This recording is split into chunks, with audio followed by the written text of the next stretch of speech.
আজকে যে ভূমিকম্পটা হয়েছে সেটা কখনো অনুভূতি করিনি গত 30 বছরের মধ্যে।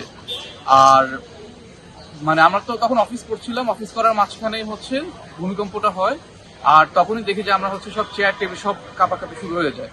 তো আমরাও হচ্ছে পরে যখন ভয়ে যখন দৌড় দিয়ে নামি, দেখি যে সবাই হচ্ছে রাস্তায় নেমে গেছে। আর ভূমিকম্পটা এত তীব্র ছিল যেটা আগে কখনো অনুভূতি করা হয়নি।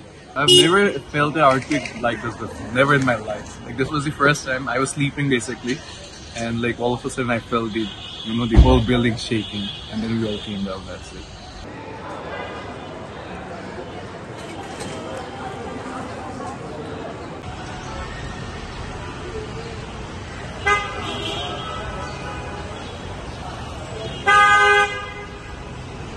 I've never.